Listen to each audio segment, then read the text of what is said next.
Yeah.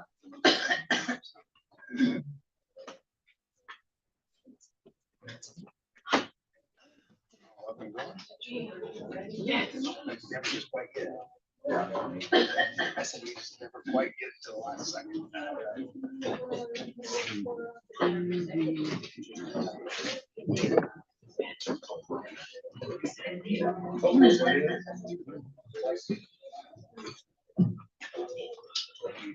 All right, good morning, everybody. We'll call this meeting to order.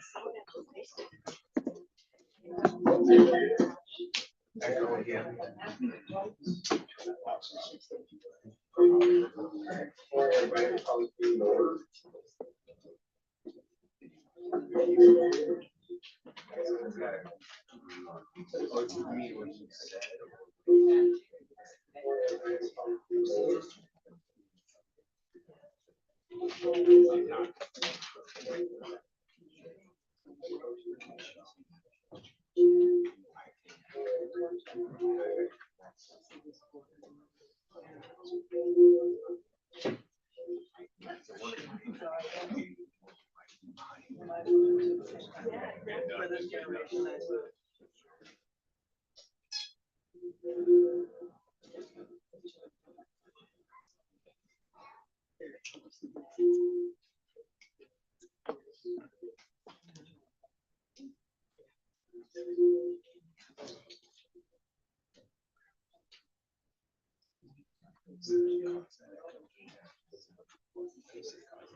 Try that, see if we get that.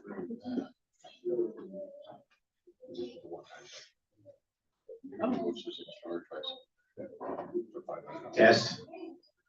Those, but she got those materials back then. Let's see if that works. Oh, it doesn't echo. Yeah. All right, everybody. I'll make a motion to approve. Second. Those in favor? Aye. I just one thing I gotta try to do on the agenda. Screw up there, we need to move number 3 all the way down to 13. Those in favor?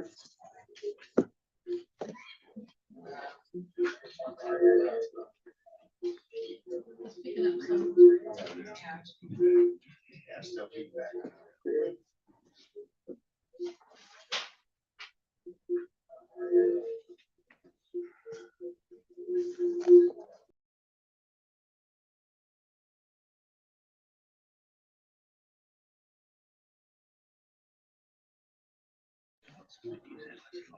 Trying to learn how to do this shit. It's not hard, but yeah, Kelly can do it in 2 minutes. And the wheels are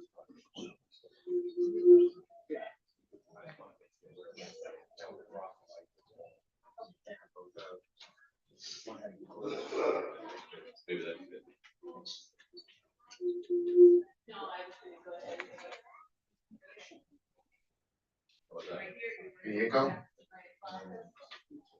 Not yet. Sounds like. Okay. Not yet. Give it a few seconds. Hello.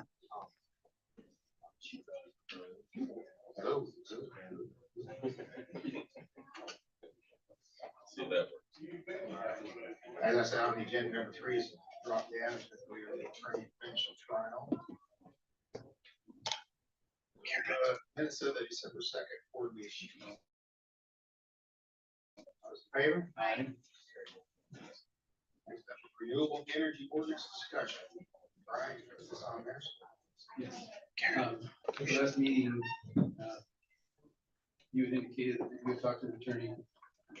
You indicated that. You said that that discussion was positive. I also talked to the same attorney for about half hour over the phone. I had a very good conversation with the attorney. The attorney is willing to mediate. So I feel, based on what the attorney said, we could have a meeting without the attorney in a work session and discuss it, or we could meet with the attorney. The way I understood it, they could do some at no cost for us, but then there's a limit to that, and it would be $250 per hour for attorney's time. I'd be certainly willing to have the attorney involved and to pay the hourly rate. The attorney indicated that he would have to have some advance notice on a meeting date, and I understand that. So I guess at this point, do we want to have a work session? Do we want to do the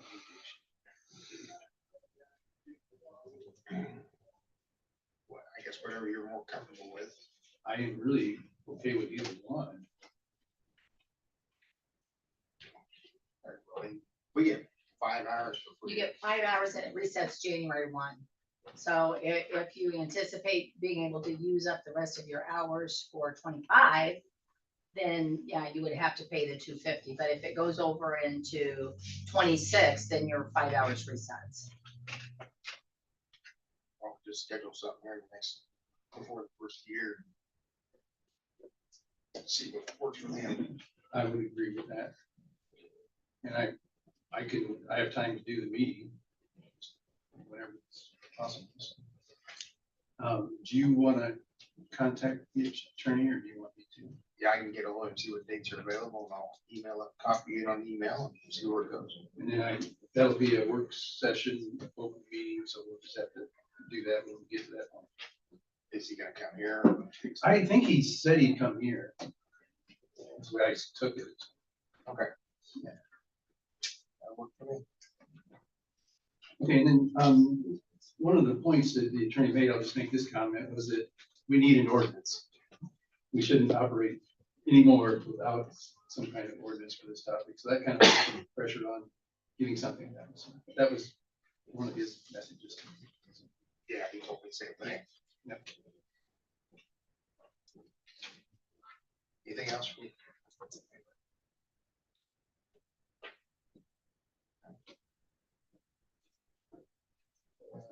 5, resolution 64, 2025 quarterly transfer of secondary road fund.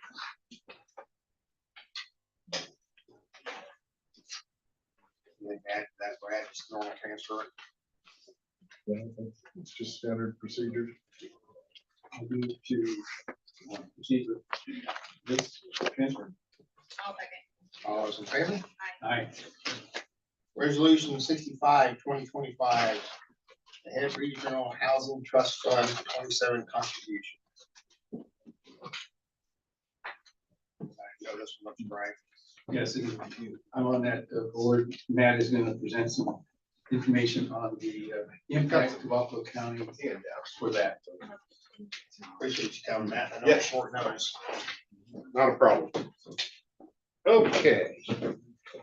So you folks received a request for support of the Regional Housing Trust Fund, just like you have for the past.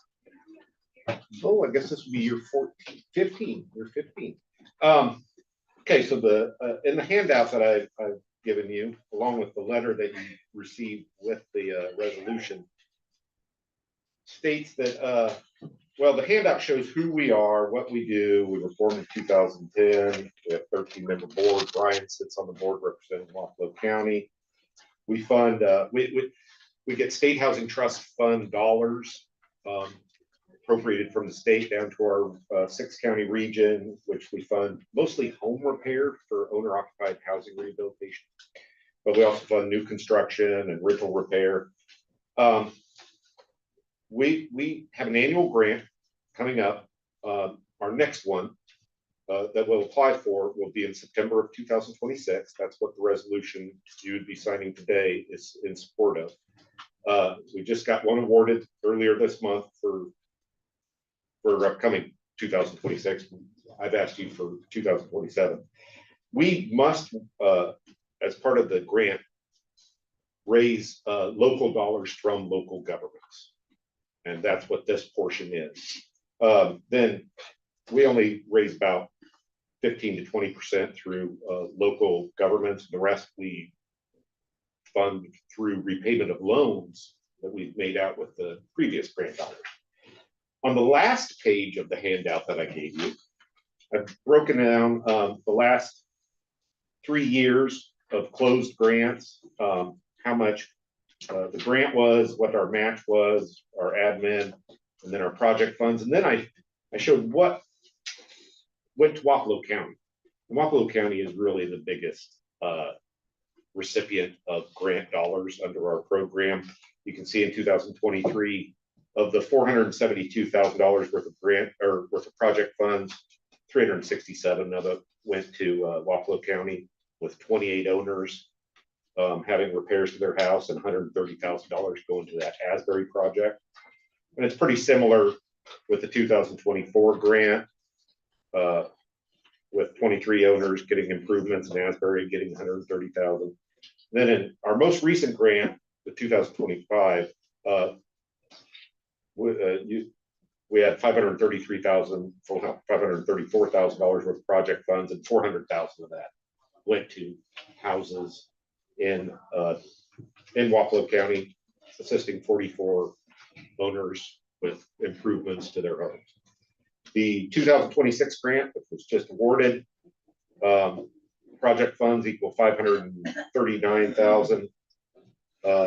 200,000 of that's already been dedicated to the Agassiz project. What is that? I was curious. Okay, CBC Financial out of Fairfield, the same folks that did the Asbury Heights project, are applying for low-income housing tax credits to put, I believe it's 41 apartments in the old Agassiz school to make it, instead of just sitting there, abandoned, it will actually be a community of apartments. That's what it originally was supposed to be when they sold it for $1 a long time ago. It's just kind of sad. Yeah, it's taken longer than we anticipated, but we have dedicated $400,000. Our board has said we will loan them up to $400,000. We'll split it between 2 years, and we anticipate that the 2026 grant that we were just awarded earlier this month will fund $200,000 of that $400,000 loan that we're going to make to the Asbury improvements. So today we're asking for, well, signing off on the resolution. That's a requirement of us applying for 2027 state housing trust fund dollars. And we're asking for the same amount that we've asked for each year since 2010, which is 20 cents per capita, equaling $7,087 for Wapello County. Any questions? And Matt, do Yeah. you have any idea off the top of your head Sure. how much of this is in the city limits and how much is in the rural area? Okay. The rural area would include all of the small towns. Yes. Just approximately. I did not look, but I would say that 90% probably is inside the city limits of Ottumwa. But I know we did a couple projects in Bladesburg and a couple projects in Agency this year. I don't believe we may have had one truly rural house, but they're all eligible for the program once the city agrees to the resolution.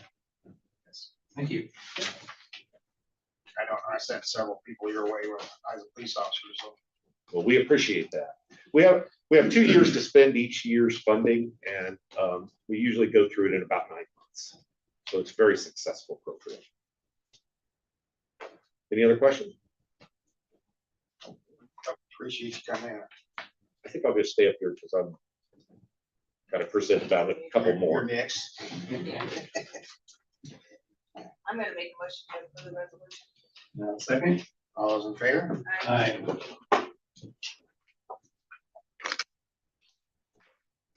Resolution 66, 2025, regional planning affiliation.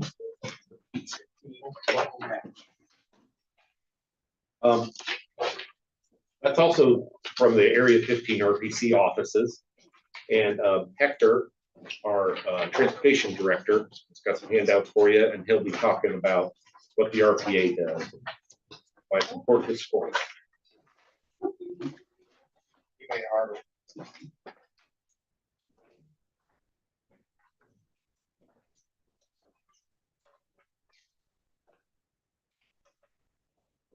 Good morning, Board of Supervisors of Wapello County. My name is Hector Hernandez. I am with Area 15 Transportation Planning or Regional Planning Affiliation 15. I am here to provide you information regarding the Wapello County Fiscal Year 27 match contribution for our Transportation Planning Work Program, the TPWP. Area 15 is one of 18 RPAs in Iowa that include 5 counties: Wapello County, Jefferson County, Keokuk, Van Buren, and Mahaska. Participation in the TPWP is a requirement by the Iowa Department of Transportation to remain eligible for Surface Transportation Program funding. The TPWP follows a 20/80 match, and that is a requirement. So that's how it's divided into the budget. So the budget would be for 124,186 for fiscal year 2027, and the local match would be for 31,047, and that would be all shared between all the counties and cities within the region, and all the cities include all the populations greater than 5,000. And then using the formula, we use the Iowa Iowa DOT formula based on the 2020 census population. And it's also based off the numbers of the 2021 farm to market mileage. And that makes the formula equal $3,708. And the participation of the Surface Transportation Funding Program is a total of $2,824,000. And that's administrated by the Area 15, which is the RPA 15. And I gave you guys a handout for all like what the DOT, our RPA, the districts that we represent. So there should be a map on the first page on there. I just pulled these numbers from a table just like last 30 minutes. So I can go ahead and share those numbers with you if you like.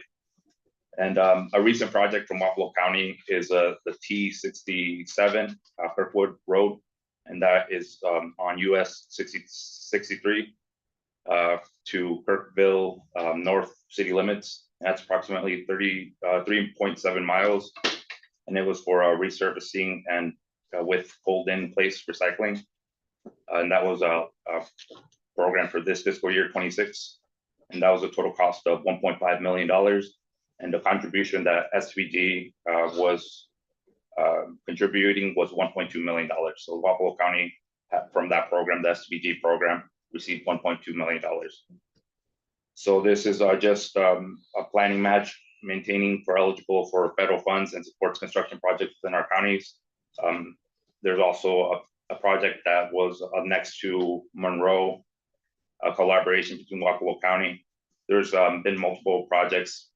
Typically, Wapello County receives about $337,000 every fiscal year from 27 to 29, and then they can accumulate those projects and make different types of projects within Wapello County limits.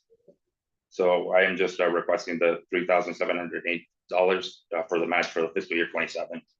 You guys have any questions regarding the RPA 15, the projects, SPG numbers. I only got one simple question, is why is Davis County not in this one? Oh, Davis County had decided to not participate in RPA 15 and decided to participate on the adjacent RPA, which I think it's 14 or 12. Just because they didn't agree with the formula based off the Iowa DOT formula, because it goes based off of population, and they believe that that would not contribute as much for their project, so they decided to align with the RPA 15 or the adjacent RPA. Yeah. I was wondering, because I know the other counties that joined are smaller. So. Mhm.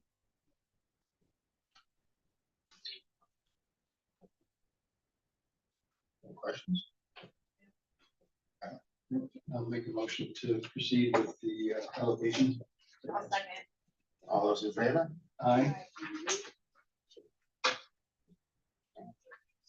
And resolution 67, 25, area 15, regional planning commission.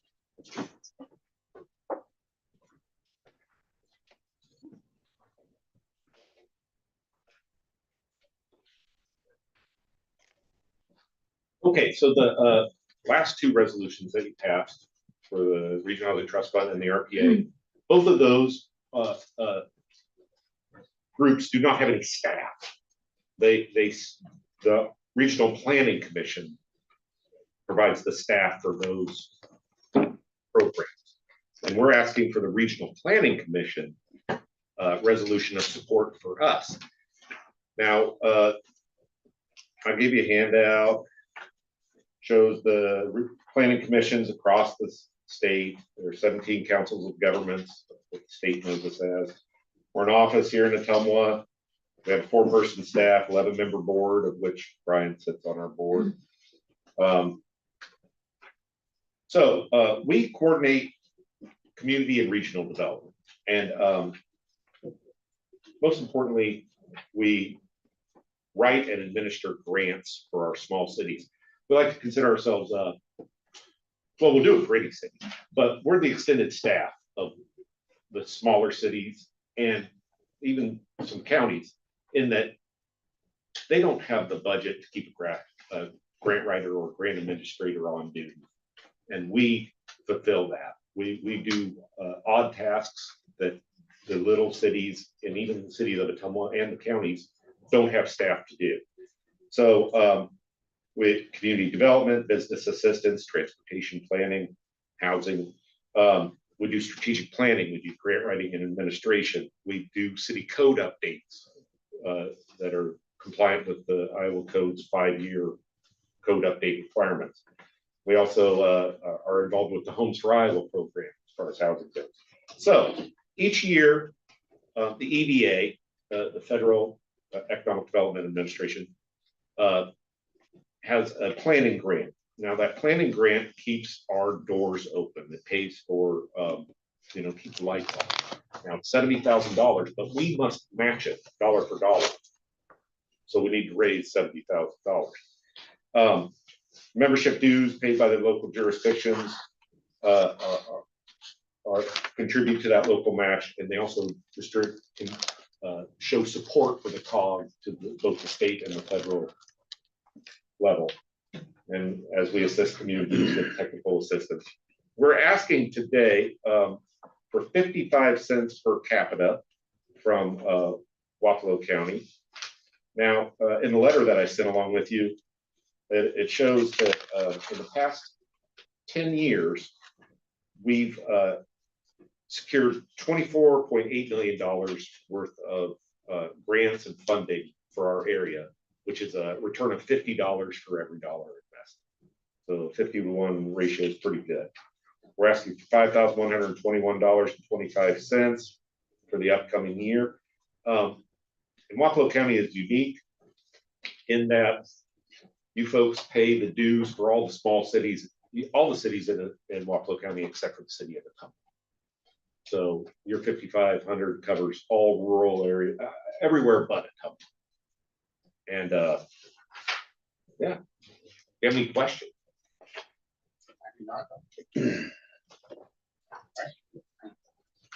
I'm gonna make a motion to approve. Now, second. All those in favor? Aye. Aye. Thank you. Thank you. Very much. Thanks for what you do. Your office and agency too. No, we're not affiliated with that. That's the Area 15 multi-county housing. They're Section 8 and other rental housing related things. Resolution 68, 2025 code of ordinances, Buffalo County.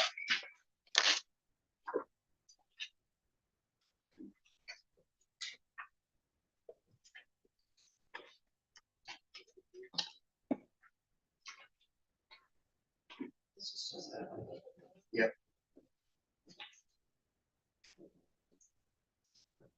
Yeah, these are just the changes that were made, so Move to accept. I'll all second. all those in favor? Aye. Reappointment of Dr. Beth Godden and Dr. Ron and Dennis Smithhart to the Board of Health. I'll make a motion to approve. I'll second. All those in favor? Aye. Aye. Network storage expenses.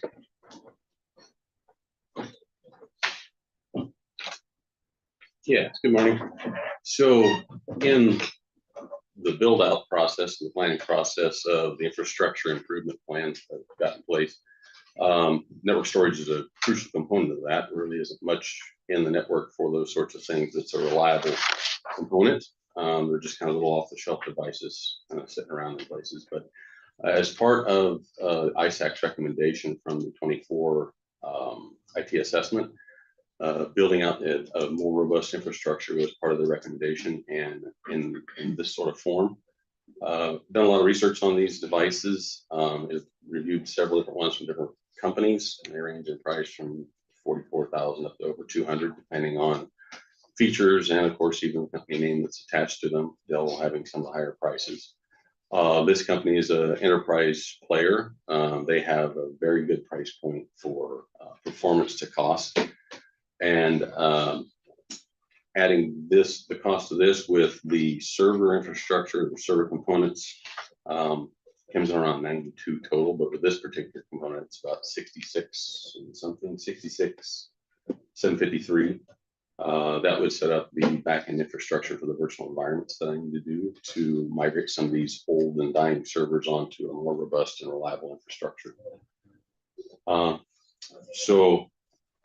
I've provided some information there with numbers and things that ISAC had proposed, and this ironically is coming in our favor, lower than what they had projected for this tier and level of device. So the thing is, with the rising cost of everything, it's really crowding things a bit. So, but I want to get approval for moving forward with this if possible, and so we can keep that project moving. This is the one that increased $9,000 from August, is it? Yes, it is. August, yeah. Yeah. It is. Yeah, this is the one. It was when I was looking at this company, like I said, reviewed 5, 6 different companies with different offerings. And when I first sat with these folks, it was about 9,000 less. Now the prices have increased because of AI data centers and growing up and becoming more and more prevalent, and companies dedicating more resources to those sorts of things because they'll spend whatever they have to spend for them. So it increases those companies' bottom lines. And it's also putting a demand on the actual supply chain. So there's not as much of this storage equipment available, and the components that fill them up is also getting more and more scarce and more costly. Can you remind me, is this part of the current budget, or are we gonna do an amendment eventually? This part of the current budget. Current budget. Mhm. Some technical questions, maybe. I'm sorry, if there's anything that you'd like me to explain a little differently, I'm happy to. I know I spit out a lot of technical words there that may just bounce off. And he I likes to appreciate throw that. technical stuff at us that we don't understand, so. I can appreciate your position. I'm gonna make a motion to approve it. And I'll second. All those in favor? Aye.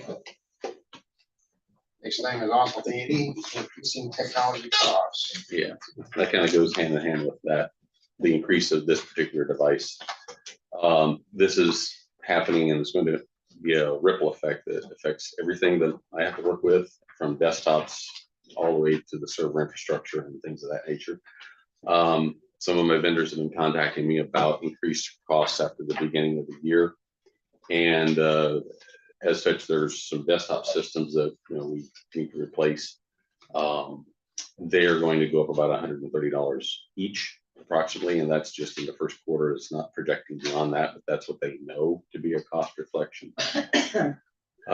So with those rising costs, I was looking for, this would be potentially an amendment, or at least the way to purchase ahead of time, to kind of get ahead of that cost spending curve.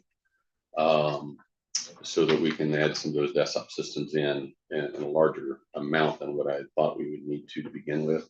There are 47 systems that need to be replaced overall. But if we could get 30 of those, that would take a large chunk out of that, and it'd take several months to replace those anyway. And by then, the new budget year should be in full swing, and it'd be a smaller amount to replace after that. But this would result in Increase of like $6,000. yeah, it's about a $6,000 extra expense if we wait to buy them next budget year.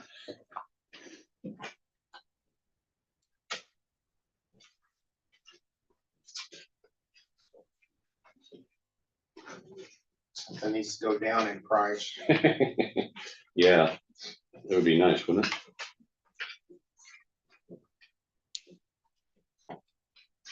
Any questions, Chad? You look like you're thinking of something. No, thinking. There was also the part about some hard drives too. Some of the hard drives that I need to put into a server is also increasing. I think I may have a lead in with one of my suppliers, as long as they still have them, and be able to get it lower than what I had provided in there too, so, which would be good. So that one might blend in okay with my budget. I don't have any other questions on this. Just the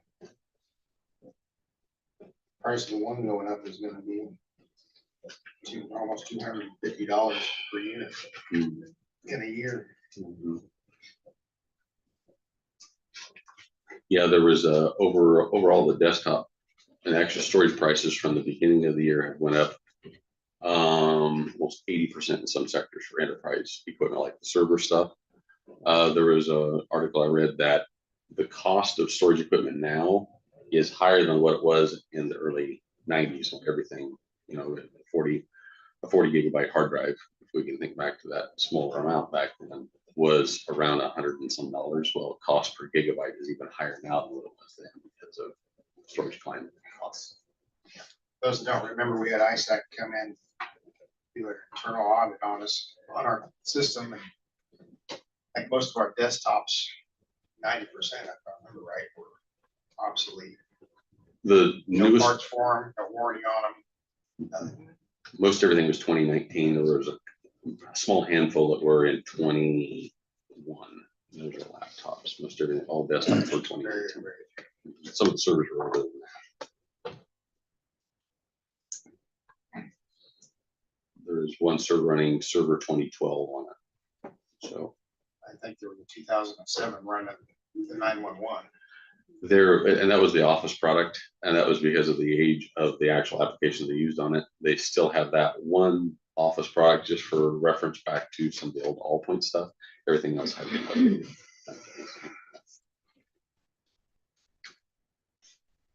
And this one you have to do an amendment for it. Yeah. Yeah. I can get an exact amount for you from my vendor. I had them quote out some per system prices, like get an exact amount for that. We still got you here talking about increasing technology costs. This was getting into the budgets last night. Mhm. Everybody seems to have in their budget for cell phone and Okay. internet. Mhm. And is that something we could just transfer all that to one source? That'd be fine, especially with the T-Mobile changeover that we did for roads. I've worked out with them where we can do an annual, just pay for it annually, and they'll do a reduced cost. So I mean, it all comes out of one yeah, it's pay all in one fund shot. anyway, but that way it's easier to track it. Sure. Out of one, so. Sure.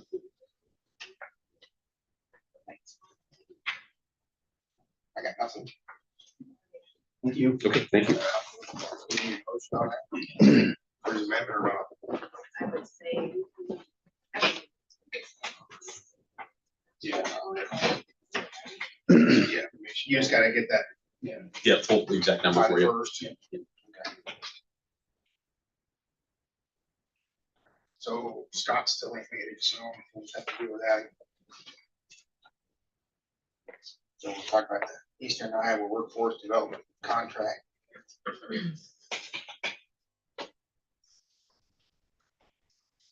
I had some questions last time, and I don't believe those questions were answered. Brian is the one dealing with this. I'll address what I know from the discussion with Scott. First round, Scott had some concerns about the contract in terms of how it read. And I took it that those were the things that could be clarified, but they weren't crucial to the contract. And the people that have been around this contract understand some of the language in the contract, so I didn't see any concern there. And I've been involved with this. I serve as the representative from Wapello County.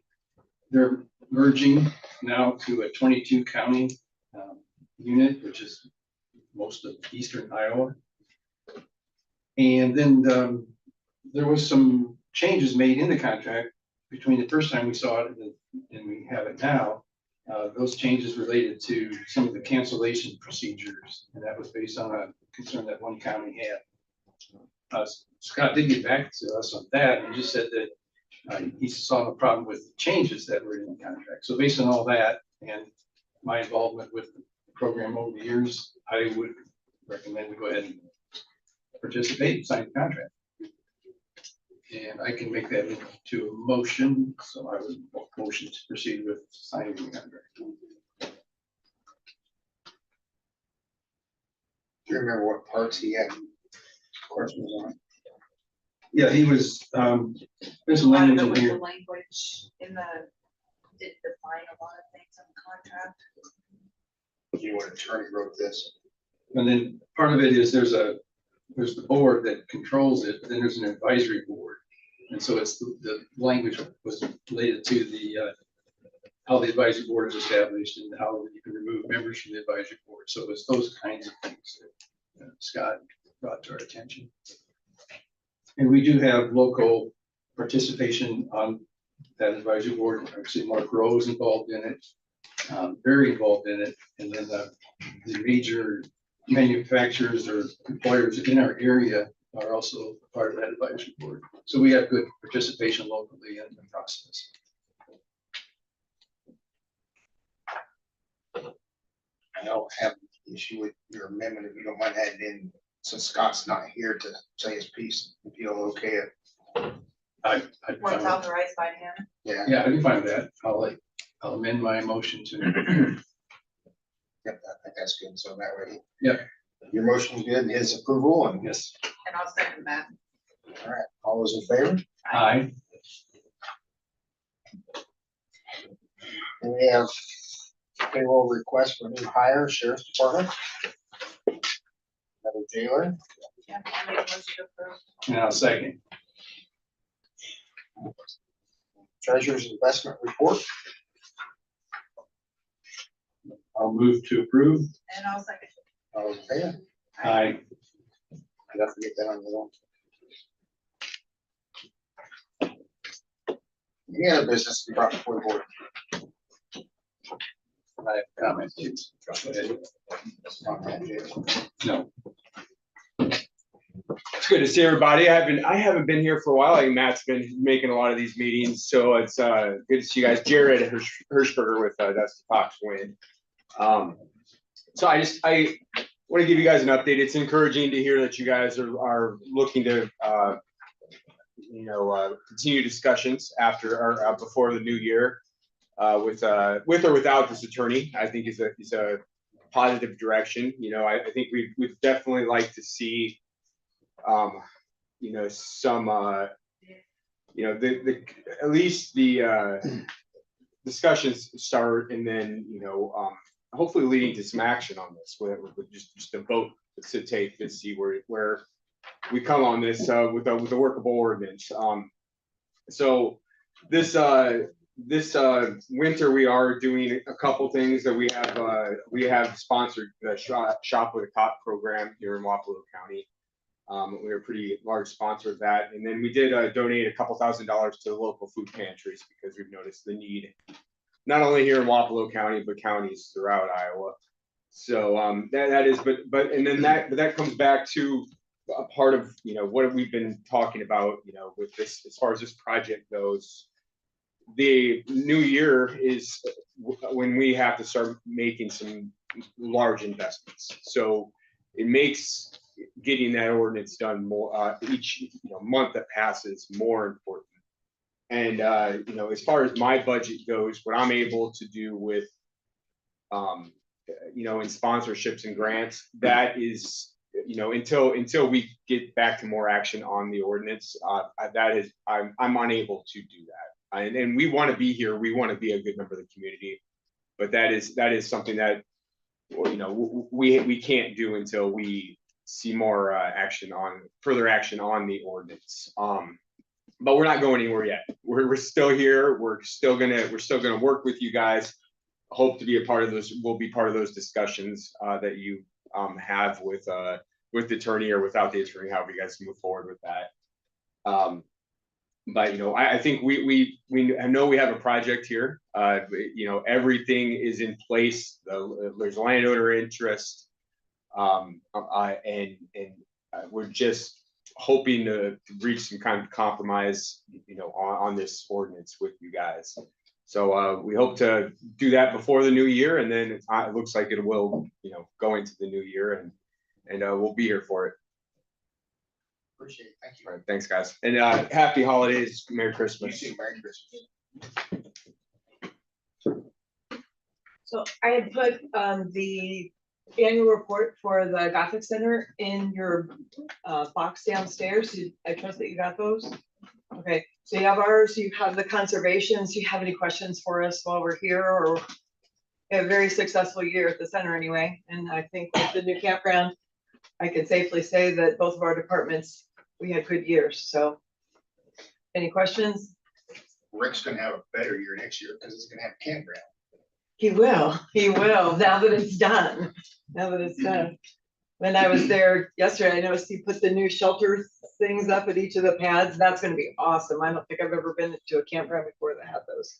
So that's gonna be incredible. So, okay, thank you. As long as you were standing, where you at on the camping at the Gothic Center, you Terry?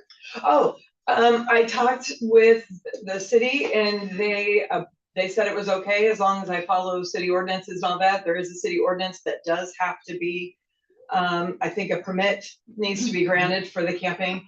But when we say camping, we're just talking like 2 units. I mean, I'm not talking a full campground. Basically overnight, Yeah, and so I had a proposal that I gave them and they approved it pending no neighbors are complaining and pending everything goes well. But we won't start till April anyway. So we have some time for that permit to get granted and for me to do a little more in-depth and do an actual application to be a host site and those kinds of things. But it looks like it'll be a go.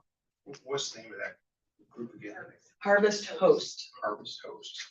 Yeah. And they travel around and basically they stay for free there overnight, but they go and spend their money inside, so. Correct. Correct. Van Buren County is hoping that we do this because the Welcome Center, they camp in their back parking lot for free. People just come after hours and just stay all night anyway. And they think that they're gonna do it because people are doing it anyway. They might as well make money off it, by people coming in and buying stuff at the gift shop and stuff. So I think that'll be a good thing. The biggest part that I like is the free advertising nationwide. That's what I like. Harvest Host does that because the people that participate with Harvest Host, I haven't done it as an RVer yet, but my husband and I, we are definitely going to join as RVers.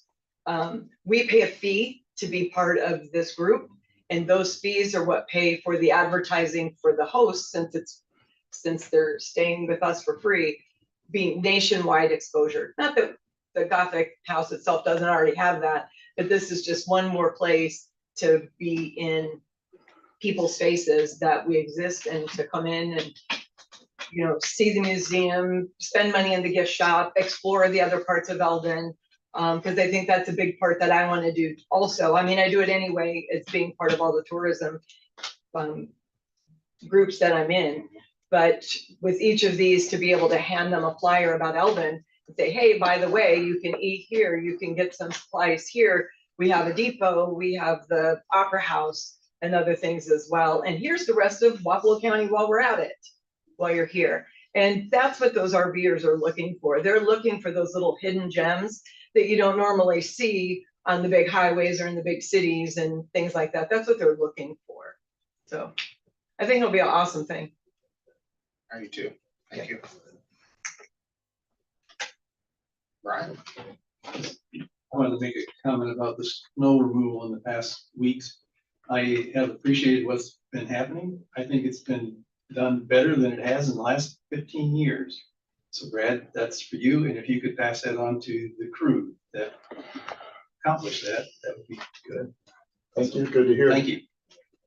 I don't have a statement, but I did write something I'd like to share with the supervisors. I'm Lorraine Euling, and I'm in support of renewable energy in Wapello County. This is part of a letter I sent to the editor, the Courier, that's not been printed yet, but I wanted to make sure you guys got it.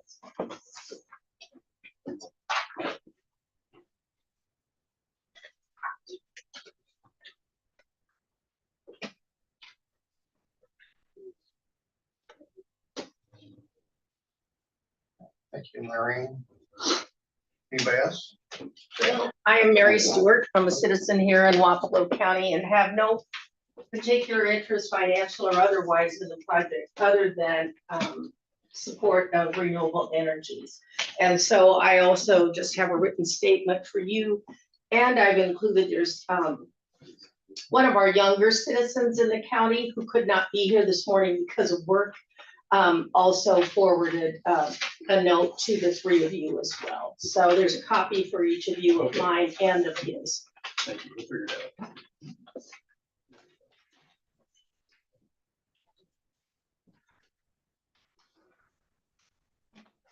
You said something? Yeah, I just kind of wanted to piggyback off what Jared had brought up and kind of circle back a little bit.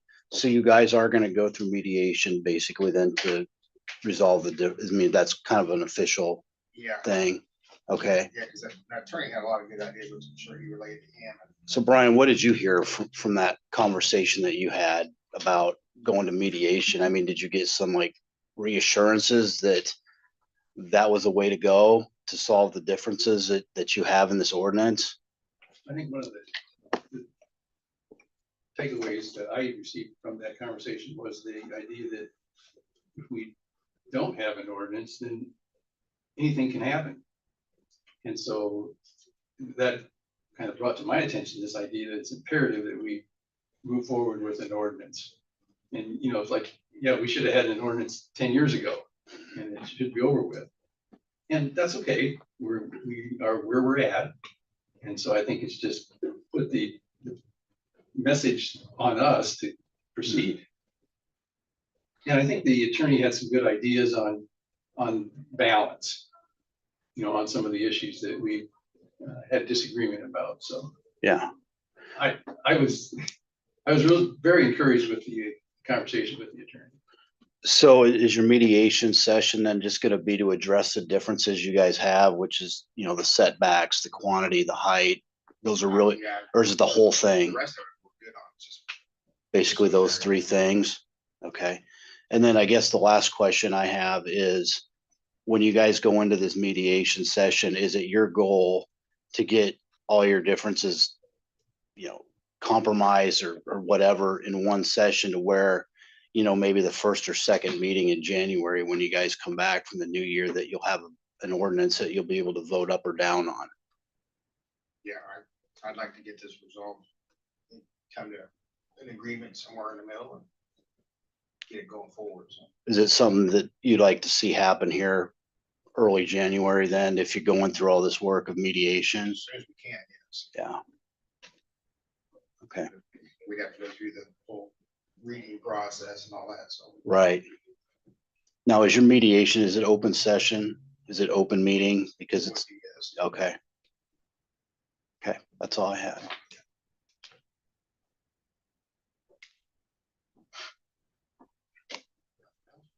Motion for an adjournment.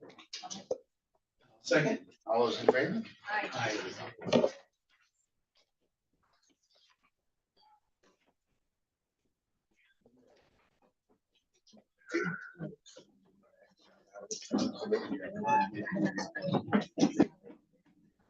Yep. Yep. Hey, Mary, Karen Hirschberger, I'm with, I also used to work for Congressman Lopasak a while back. Oh, okay. And I know you guys are friends, I don't think our paths crossed all that often, probably